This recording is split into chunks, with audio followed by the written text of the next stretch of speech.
Hello friends, study with Bhuvnesh channel में आप सभी का फिर से स्वागत है। पिछले क्लास में हमने गुलाम वंश के बारे में चर्चा किया था। हमने गुलाम वंश के प्रत्येक शासक के बारे में जाना था, कौन से शासक किस तरह के कार्य अपने साम्राज्य में किए थे उसके बारे में चर्चा किए थे। आज हम लोग एक नए वंश के बारे में चर्चा करेंगे। जिस वंश का हम बारे में आज चर्चा करेंगे उस वंश का नाम है खलजी वंश। ठीक है, क्योंकि हम लोग इंडेक्स में सारा बता दिया गया था गुलाम वंश के बाद किस वंश का शुरुआत होता है। ठीक है, तो आज हम लोग क्या करेंगे, खलजी वंश के बारे में चर्चा करेंगे। तो खलजी वंश शुरू करने से पहले हम लोग गुलाम वंश के बारे में कुछ रिवाइज कर लेते हैं। राइट, तो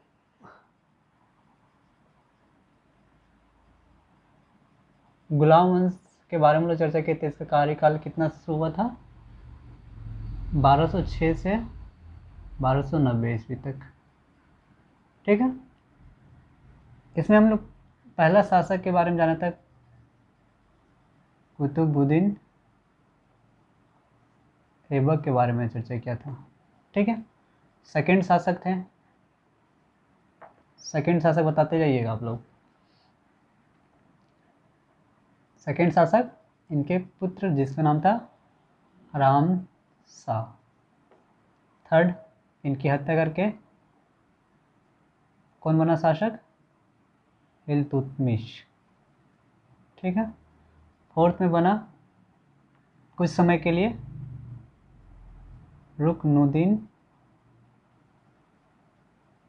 फिरोज। ठीक है, फिफ्थ में जो शासक बना था वो रजिया सुल्तान, इनकी पुत्री इल्तुतमिश की। सिक्स नंबर में जो बना था रजिया के बाद बराम शाह। सेवन में कौन बना था, अलाउद्दीन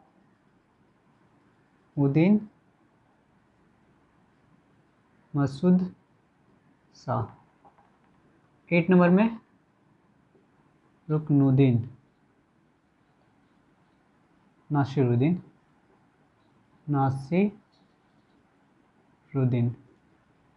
9th नंबर बना था इनके दामाद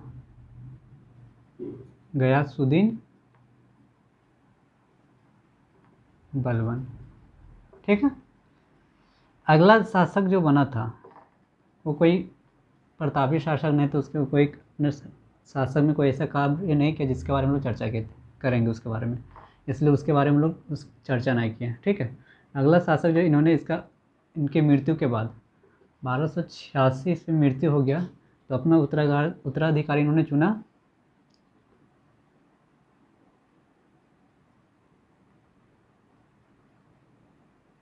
शहजादा मोहम्मद को। ठीक है, ये कोई प्रतापी शासक नहीं था, इसने अपने साम्राज्य में कोई अच्छा कार्य नहीं किए थे, जिसके कारण हम इसके बारे में चर्चा नहीं किए थे। राइट, अगला जो शासक बना था गयासुद्दीन बलबन के पुत्र बुगार खान।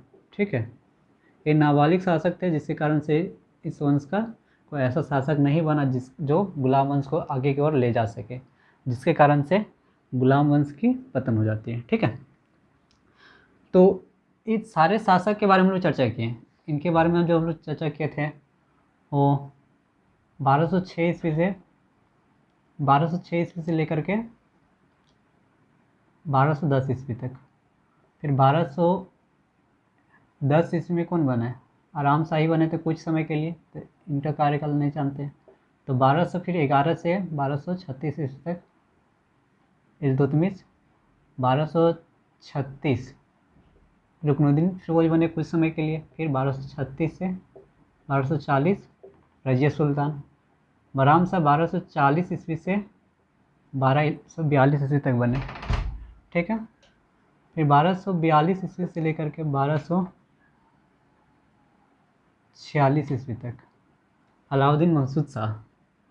1246 से लेकर के 1266 ईस्वी तक नासिरुद्दीन बने। ठीक है, फिर अगला शासक जो बने 1266 ईस्वी में से 1286 ईस्वी तक गयासुद्दीन बलबन। उसके बाद कोई ऐसा शासक ही नहीं बना जो क्या कर सके गुलाम वंश को आगे की ओर ले जा सके, जिसके कारण से गुलाम वंश की पतन हो जाता है और एक नया वंश खलजी वंश की शुरुआत होती है। राइट। तो खलजी वंश शुरुआत कैसे हो तो उसके बारे में थोड़ा हम लोग जान लेते हैं। क्योंकि जब गौरी भारत के क्षेत्र में आक्रमण किए थे तो उसके साथ में बहुत सारे गैर तुर्क व्यक्ति भी आए थे। ठीक है।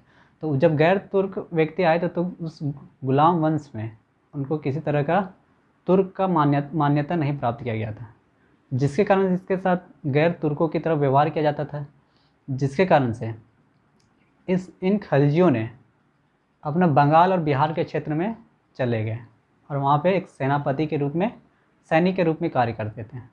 अब जब इस क्षेत्र में इनका मुख्य उद्देश्य क्या था, खलजियों का जो गैर तुर्क थे वो उनको किसी तरह का मान्यता नहीं प्राप्त था, तुर्क का मान्यता नहीं दिया गया था।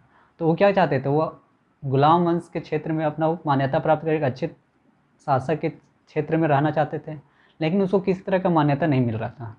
तो ये बंगाल और बिहार के क्षेत्र में, वहाँ के क्षेत्र में जा कर के वो एक सैनिक के भांति कार्य करते थे। राइट। तो जब बुगार खान जब अगला शासक बनता है तो ये भी ज़्यादा दिन तक नहीं टिक पाते हैं। उसके बाद लास्ट जो शासक बनता है जिसका नाम था क्या, क्यू मार्श। ये क्या होता है, अंतिम होता है, अंतिम शासक होते हैं।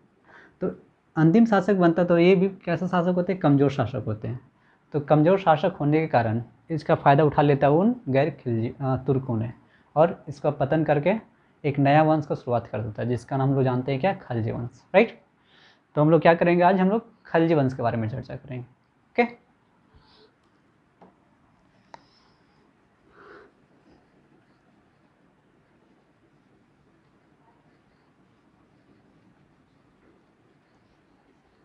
आप लोग कॉपी कलम लेकर के बैठे रहिएगा, ठीक है, और नोट्स करते रहिएगा।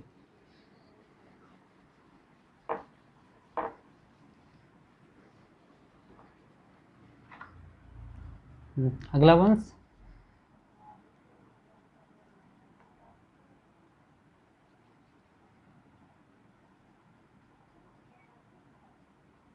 खिलजी या फिर खलजी वंश कब से शुरू होगा, इसका कार्यकाल कितना दिन तक रहेगा, कितना साल, 1290 से 1320 ईस्वी। ठीक है, खिलजी वंश। तो इसके बारे में हम लोग क्या करेंगे, शुरू करते हैं आज से। ठीक है। तो खिलजी वंश का जो संस्थापक हैं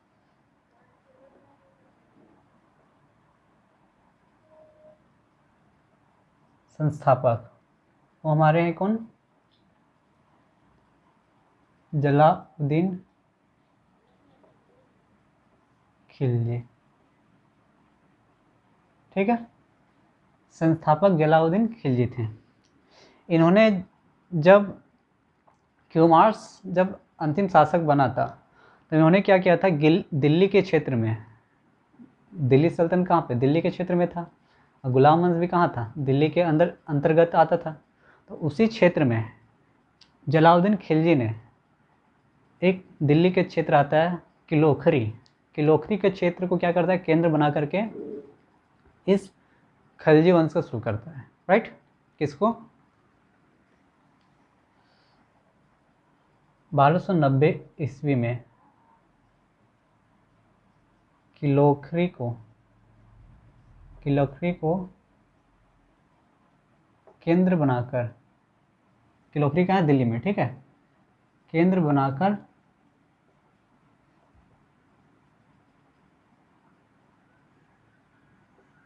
खिलजी वंश का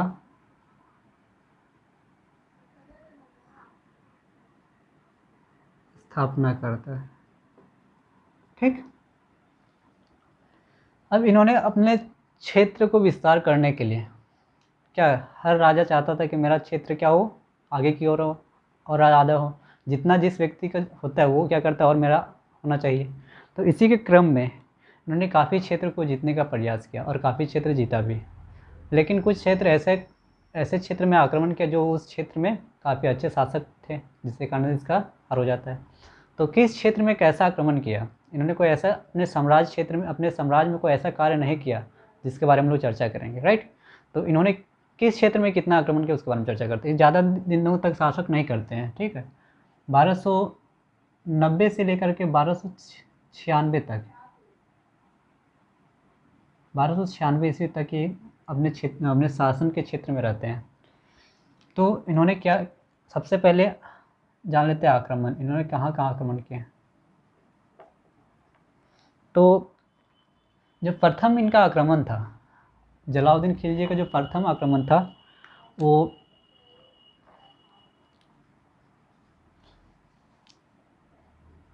1291 ईस्वी में, 1291 ईस्वी में इन्होंने दिल्ली का एक क्षेत्र आता है झाइन का किला, ठीक है, झाइन का किला पर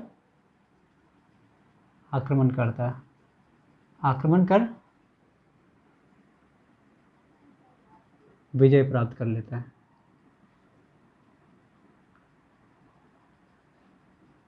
ठीक है, अब देखिए, जब कोई राजा कोई आक्रमण जीतता है तो वो चाहता है कि और क्या करें, हम क्षेत्र को जीतें। तो इसी के क्रम में ये क्या करता है, और आक्रमण करते जाता है। तो दूसरा आक्रमण होता है 1291 ईस्वी में, क्या करते हैं दूसरा आक्रमण, वो करते हैं जो अजमेर का क्षेत्र था, वो दिल्ली क्षेत्र जो आता था, जो अजमेर क्षेत्र राजस्थान वाला क्षेत्र था, वो किस क्षेत्र में आता था, दिल्ली के केंद्र में, किस क्षेत्र में ही आता था, क्योंकि हम लोग जानते थे चौहान वंश जब अजमेर के शासक थे तो दिल्ली का क्षेत्र भी किसके अंतर्गत आता था, चौहान वंश के क्षेत्र के अंतर्गत, ठीक है। क्योंकि वो चौहान वंश का जो वहाँ जो शासक क्षेत्र का जो शासक रहते थे वो कौन थे, उनके नाना जी थे, क्योंकि उन्हें दिल्ली के और अजमेर के क्षेत्र के बीच एक व्यवहारिक संबंध था, ठीक है। तो 1291 ईस्वी में क्या किया, फिर से आक्रमण किया, कहाँ पे, रणथंबोर,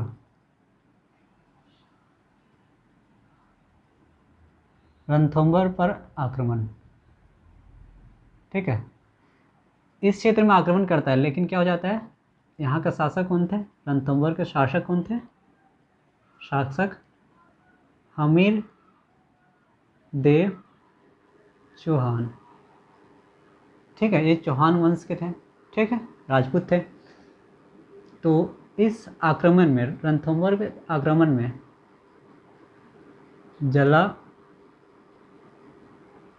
जलालुद्दीन की हार हो जाती है, ठीक है। उसके बाद उन्होंने पुनः आक्रमण करते हैं, जब आक्रमण किए तो हार हो जाता है, तो फिर रणथंबोर में 1292 में इन्होंने आक्रमण करते जाते हैं। अभी क्षेत्र को जीतने के लिए वो उन्हें एड़ी चोटी लगा दिए थे, लेकिन इन्होंने इस क्षेत्र को नहीं जीत पाए थे। तो जब प्रथम बार जब जलालुद्दीन खिलजी आक्रमण किया था रणथंबोर वाले क्षेत्र में, तो इस क्षेत्र में हामिद दे चौहान थे, वो अपने क्षेत्र को क्या किए, किला को क्या करे, चारों तरफ से मान लीजिए किला है, तो इस क्षेत्र में क्या करते, अपने सैनिकों को बैठा करके और यहाँ पे पत्थर रख दिए थे और इस किले के चारों तरफ घेरावा किए थे। तो यहाँ से चढ़ करके सारे सैनिकों ने क्या किया, पत्थर से हमला कर दिया हमीर देव के चौहान के सैनिकों ने, जिसके कारण से हार हो जाती है। अब फिर 1292 ईस्वी में पुनः आक्रमण करते हैं। इस आक्रमण में क्या होता है, जलालुद्दीन कहाँ पर आक्रमण करते हैं, रणथंबोर पर पुनः आक्रमण करते हैं, ठीक है। लेकिन यहाँ पे भी क्या हो जाता है, जलालुद्दीन की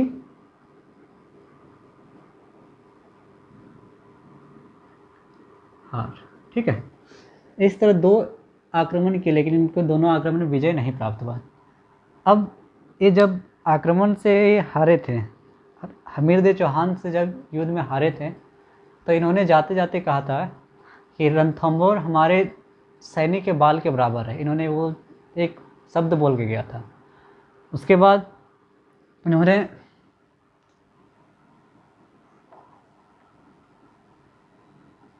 इसके शासनकाल में मंगोलों ने आक्रमण किया। ठीक है, जिसमें से मंगोल का दो सेनापति आते हैं। एक का नाम था अब्दुल खां और दूसरा था उलुग खां। ठीक है, नुसरत खां और उलुग खां, 1 मिनट। उलुग खां और अब्दुल खां और उलुग खां, इस आक्रमण में क्या हो जाता है, हार हो जाता है जलालुद्दीन का, अब्दुल खां का, सॉरी, जलालुद्दीन का ना, जलालुद्दीन का क्या हो जाता है, जीत हो जाता है। ठीक, और इसका हार हो जाता है। जब अब्दुल खां युद्ध में पराजित हो जाता है तो इसके जो सेनापति थे, ये क्या थे, सेनापति, ये एक नेता थे। ठीक, उल्लू खां।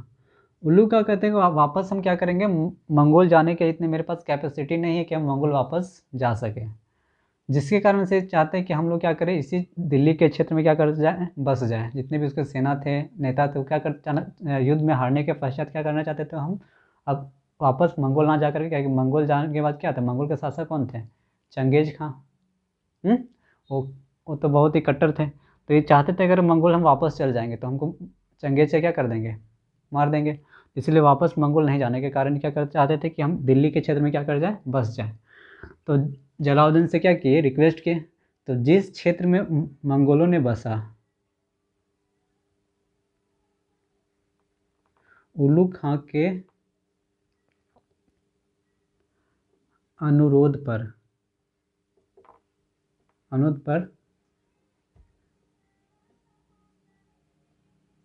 दिल्ली के क्षेत्र में मंगोल क्या किए, बस गए। ठीक है, अब दिल्ली के जिस क्षेत्र में बसे थे, उस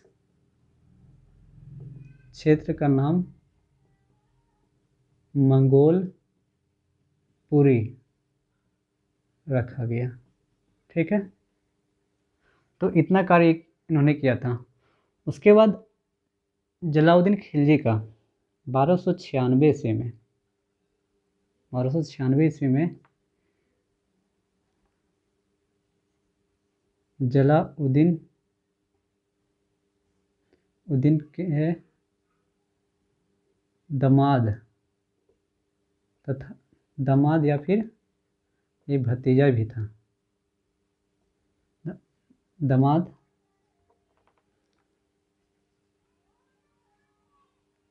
अलाउद्दीन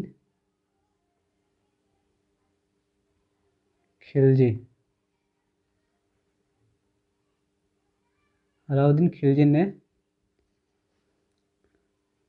जलालुद्दीन की हत्या कर दी।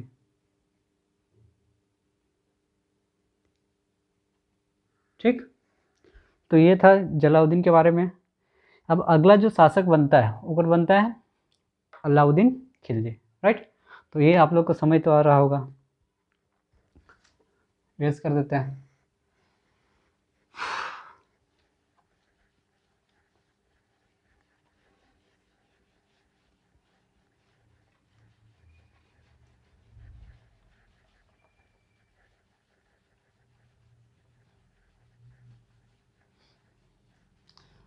अलाउद्दीन ने अपने शासन के क्षेत्र में काफ़ी ज़्यादा कार्य किया, बहुत सारे आक्रमण किए और बहुत सारे क्षेत्र भी जीता। ठीक है, तो ये थोड़ा लॉन्ग टॉपिक है, तो पैसेंस बना करके देखिएगा। ठीक है, तो हम लोग अब शुरू करते हैं।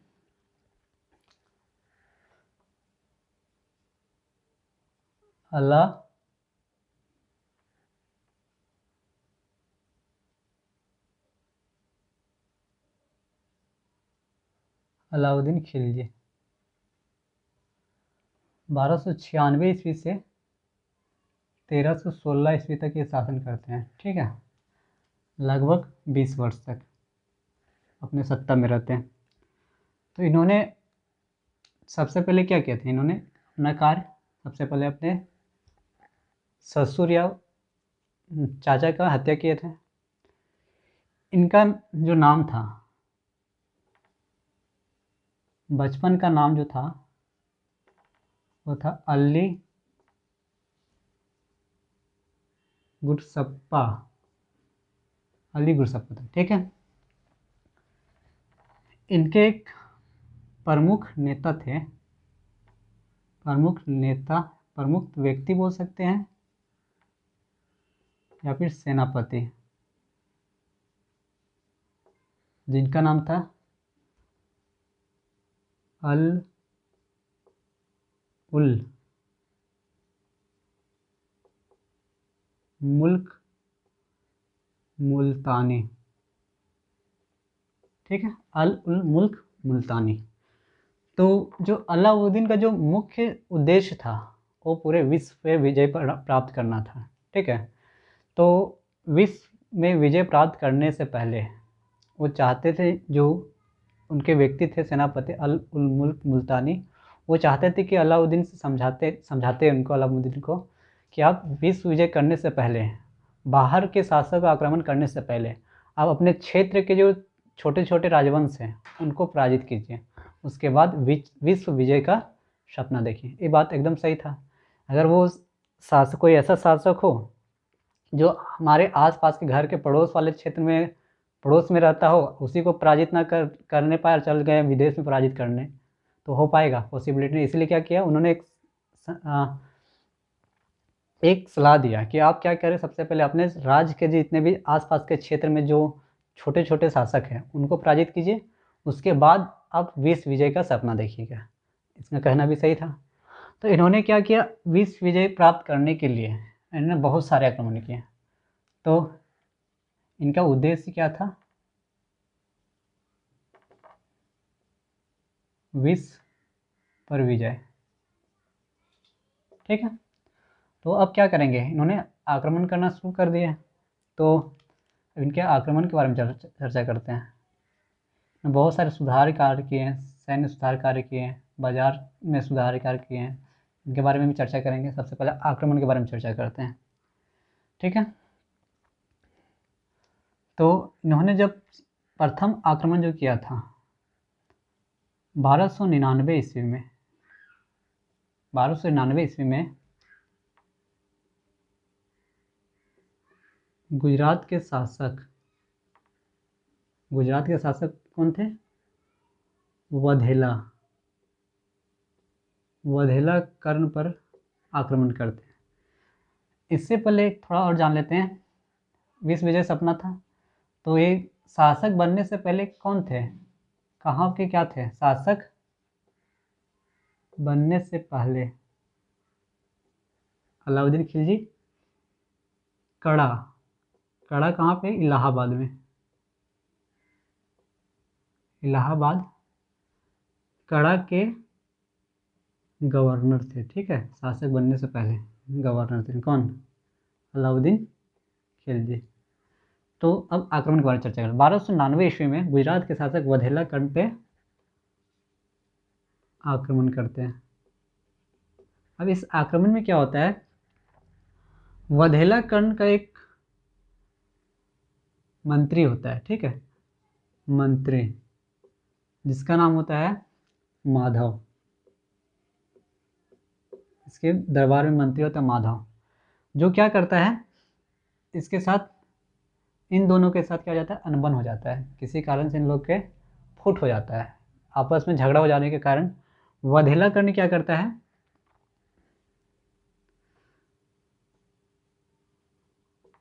दिल्ली के शासक कौन थे अब, अलाउद्दीन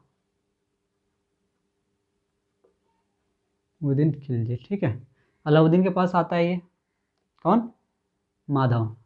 अब इसके अलाउद्दीन के दो सेना थे, एक था उलुग खां और दूसरा नुसरत खां। ये काफ़ी अच्छे सेनापति थे, इनके सेना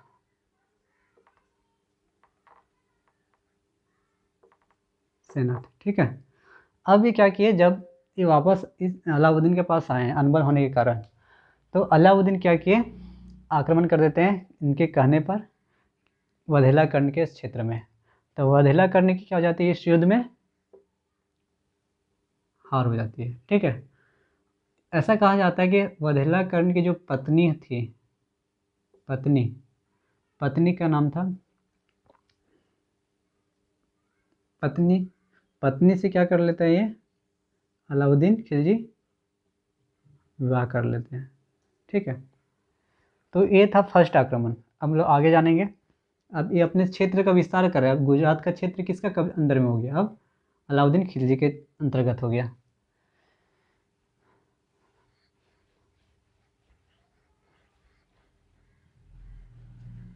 अब दूसरा आक्रमण किसके विरोध करेंगे, तो 1301 ईस्वी में इन्होंने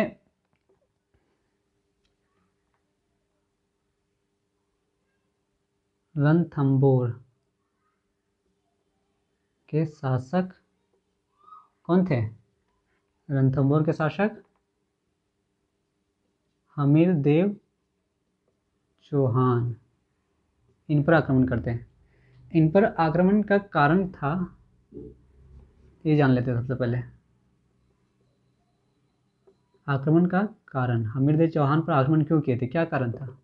तो हमीर देव ने क्या किए थे, टैक्स जो होता है, टैक्स देना बंद किए थे, किसको, अलाउद्दीन खिलजी को। इसी के समय में क्या थे, इनके चाचा, किसके चाचा, लेके देते हैं कंफ्यूज हो जाएगा,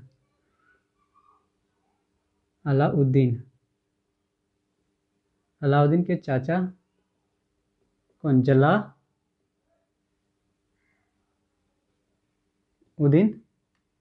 2 बार युद्ध में हार गए थे। ठीक है, तीसरा कारण था दिल्ली में मंगोलों को बसना। ठीक, और चौथा कारण क्या था, मंगोल नेता एक आते हैं, मंगोल नेता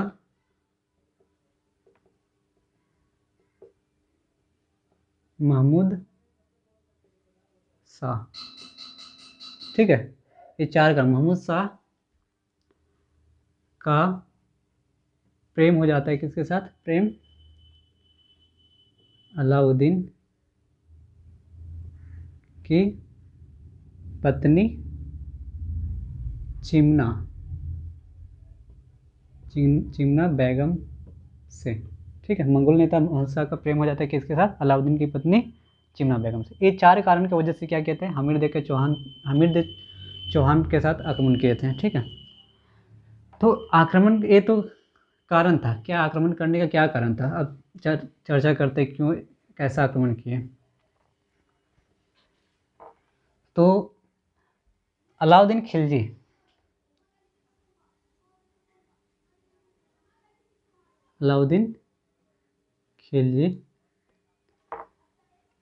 जब, एक कारण तो समझ लिया, यहाँ इनके एक मंगोल नेता आते जिनका नाम था, अब अलाउद्दीन खिलजी के दरबार में दरबार लगता था। दरबार तो सभी जानते कैसा लगता है, इस तरह क्षेत्र था, दरबारी क्षेत्र। यहाँ पे बैठे हुए थे कौन, अलाउद्दीन खिलजी, इधर क्षेत्र में बैठे होंगे सेनापति लोग, दरबारी लोग, और इधर बैठी थी इनकी पत्नी, अलाउद्दीन की पत्नी बैठी थी यहाँ पे। ठीक है, और यहाँ पे बैठे हुए थे ये महमूद शाह। ठीक है, ये थी क्यों, चिमना बेगम। यहाँ पे कौन होगा, अलाउद्दीन खिलजी। तो इस क्षेत्र में बैठे थे। तो जब इन दोनों का फेस टू फेस मिला तो इन लोग का हाइपोथैलेमस एक्टिव हो गया। ठीक है, और इन दोनों को, चिमना बेगम से क्या हो गया, महमूद शाह को प्यार हो जाता है। अब प्यार हो जाने के कारण महमूद शाह क्या चाहते हैं कि हम चिमना बेगम को क्या कर रहे हैं, उससे हम शादी कर लें। तो इन्होंने दोनों, ये दोनों, इनको भी क्या हो जाता है, इनसे प्यार हो जाता है। तब ये दोनों चाहते हैं कि अब हम क्या करें, अपने बीच का जो कांटा है, अब इन दोनों के बीच में कांटा कौन बनेगा, अलाउद्दीन खिलजी, एक उन्हीं की पत्नी थी। तो इन दोनों चाहते हैं कि हम अपने क्या करें, मेरा जो बीच का जो राज कांटा है उसको क्या करें, हटवा दें, यानी मरवा दें। अलाउद्दीन को मरवाने का एक प्लान बनाता है चिमना बेगम और महमूद शाह। महमूद शाह कौन थे, ये मंगोल नेता थे जो मंगोल अब्दुल खां के नेतृत्व में क्या कहते, युद्ध में हार गए थे, जिसके कारण से वो दिल्ली के क्षेत्र में मंगोलपुरी में बस गए थे। और दरबार में, किस में दरबार में रहते थे, अलाउद्दीन खिलजी के दरबार में, राइट। तो जैसे ही इसको प्यार हो जाता है तब कांटे को उस कांटे से हटाने के लिए किसको चुनते हैं, कांटा कौन बनता है, अलाउद्दीन खिलजी। अलाउद्दीन खिलजी को हटाने के लिए ये दोनों प्लान बनाते हैं। तो इस प्लान के बारे में पता चल जाता है कि मेरी बीबी और महमूद शाह जो हैं, महमूद शाह जो हैं वो क्या करते हैं, हमको मरवाना चाहते हैं। जिसके वजह से जैसे इन्फॉर्मेशन मिला, किसको सूचना मिला, किसको सूचना प्राप्त किया कि ये क्या करना चाहते हैं, हमको मरवाना चाहते हैं, कौन, महमूद शाह और चिमना बेगम। तो अब क्या करते हैं, अपनी सेना लेकर के भेज देते हैं, किसको, महमूद शाह को मराने के लिए, कौन, अलाउद्दीन खिलजी। लेकिन जो महमूद शाह हैं वो भाग करके कहाँ चले जाते हैं, हमीर देव चौहान के शरण में चले जाते हैं। अब कौन भाग के गया, महमूद शाह। तो महमूद शाह के दो सेनापति थे, इसके सेनापति थे रनमल और रतिपाल।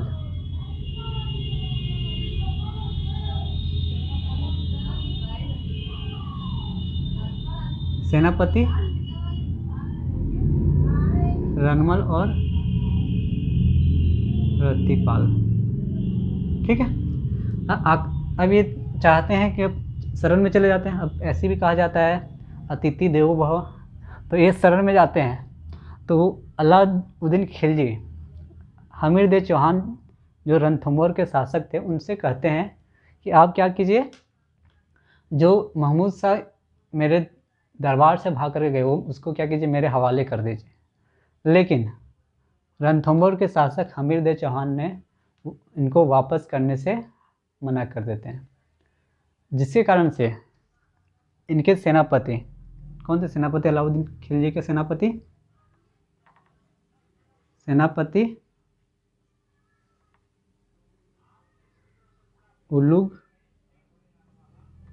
उल्लू खां और नुसरत